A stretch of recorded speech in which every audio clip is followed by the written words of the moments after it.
जगनपुर एक बहुत ही खूबसूरत गांव था। उस गांव में श्याम और उसके माता पिता रहा करते थे। श्याम की शरारतों से उसके माता पिता काफी टेंशन में थे। श्याम की माँ, सुनिए जी, हमारा बेटा काफी शरारतें करता है। रोज रोज एक नई शिकायत बच्चों की माँ लेके आती है। मैं बहुत तंग आ चुकी हूँ हमारे बेटे से। इसे कितना भी सिखाओ, कितना भी गुस्सा करो, कितना भी मारो, लेकिन समझता ही नहीं है। शाम कोने में बैठ के अपनी माँ की सारी बातें सुन रहा था, लेकिन इस पे कोई असर नहीं हो रहा था। शाम के पिताजी कहते हैं, अरे, बड़ा होते होते समझदार हो जाएगा, तुम इतना चिंता मत करो। ठीक है, अभी उसे खेलने जाने दो।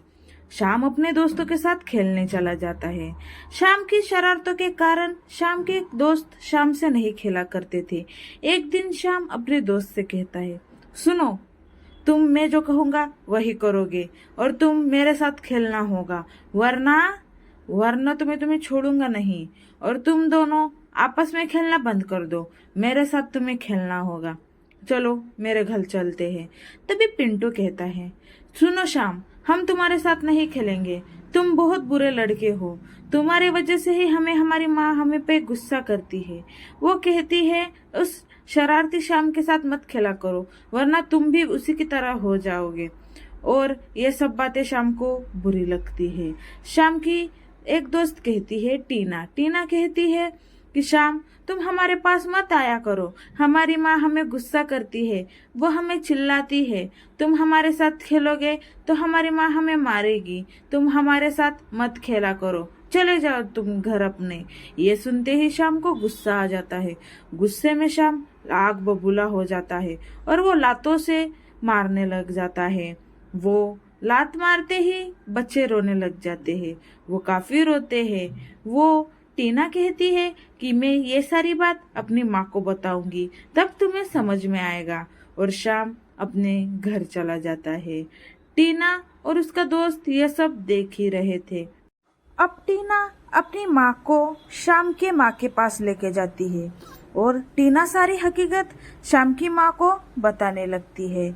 और टीना की माँ कहती है, आप अपने बेटे को कुछ समझाती क्यों नहीं हो? सारे बच्चों को परेशान करके रखा है आपके बेटे ने।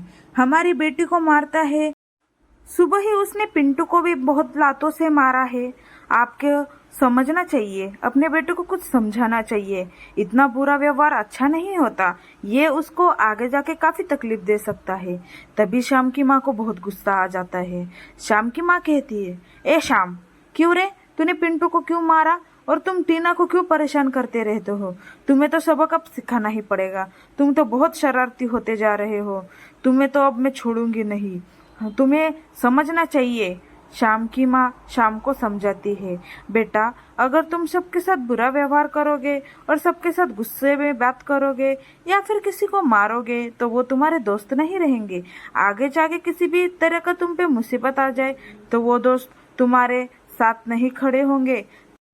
एक ऐसा दोस्त तो होना ही चाहिए जो मुसीबत के वक्त हमें साथ दे। बेटा, तुम दूसरों के साथ अगर बुरा करोगे तो तुम्हारे साथ भी बहुत बुरा होगा। ये बात तुम ध्यान में रखना। इसलिए शरारतें करना और दूसरे बच्चों को मारना छोड़ दो। लेकिन शाम पे कोई असर नहीं हो रहा था। वो तो अपनी ही मजा में मस्त था। वो सिर्फ माँ को हाँ हाँ माँ, हाँ माँ ऐसा ही करता रहता है। वो कहता है, ठीक है माँ, आप जैसा चाहोगी मैं वैसा ही करूँगा। लेकिन वो अपनी शरारतों से बाज नहीं आता है। वो अब सोचता है, इस टीना की इतनी हिम्मत कि वो अपनी माँ को मेरी माँ के पास ले आए और इसी के वजह से मुझे आज बहुत डांट मिली है।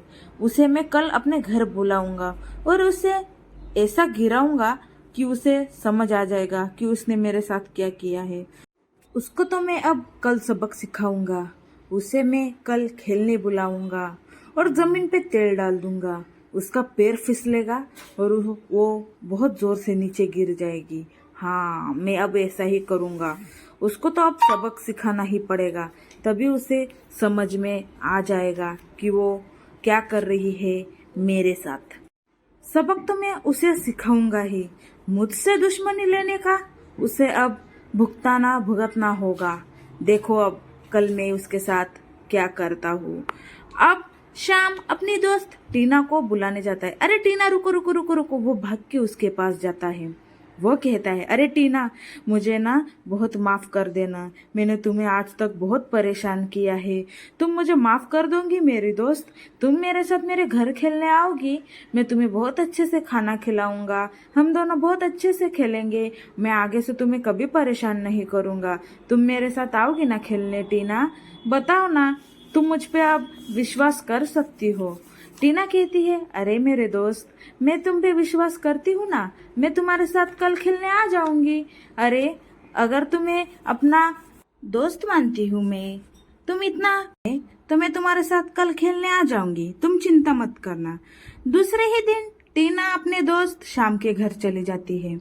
जमीन पर तेर गिला हुआ था, लेकिन वो उसे पार करके चली जाती है। वो कहती है, क्या हुआ श्याम, तुम इतने कोने में क्यों खड़े हो? और मैं भी आ गई हूँ, चलो दोनों मिलके खेलते हैं। अरे तुम इतनी जल्दी कैसे आ गई? अच्छा ठीक है, चलो हम दोनों मिलके खेलते हैं। अरे यहाँ पे लगता है कुछ गिरा है, जरा देखना तो यहाँ क्या गिरा है। हम दोनों मिलके इसे साफ कर देंगे, बाद में हम खेल लेंगे, ठीक है? तभी श्याम मन में विचार करता है, इसे तो गिराना चाहिए था, लेकिन ये गिरी ही नहीं। तभी उसकी माँ आ जाती है। श्याम की माँ का तेल पे पैर गिरने के कारण वो फिसल जाती है और वो बेहोश हो जाती है। श्याम की अपनी शरारतें उस पे ही भारी पड़ जाती है। श्याम अपनी माँ के पास चला जाता है और कहता है, माँ उठ जाओ ना माँ, मुझे माफ कर दो। मैं तो टीना को गिराने वाला था, लेकिन तुम ही गिर गई माँ, मुझे माफ कर दो। मैं आज के बाद किसी के साथ शरारतें नहीं करूंगा और किसी को भी परेशान नहीं करूंगा। माँ जल्दी से उठ जाओ ना माँ। श्याम की माँ बेहोश बेड पे, आगे से मैं शैतानी नहीं करूंगा। आज मुझे इतना बुरा लग रहा है, मेरी शैतानी मेरे माँ पे ही भारी पड़ गई। मुझे बहुत दुख हो रहा है, मैं बहुत गंदा लड़का हूँ। मैं अगर जमीन पे तैर नहीं गिराता तो मेरी माँ आज नहीं गिरती और आज बेहोश नहीं होती। पापा आप जल्दी जाकर डॉक्टर को बुला लाओ। तभी वो अपने पिताजी को कहता है, पिताजी मुझे माफ कर दो। श्याम के पिताजी कहते हैं, बेटा अब आगे से तुम कभी शरारतें मत करना मेरे बेटे।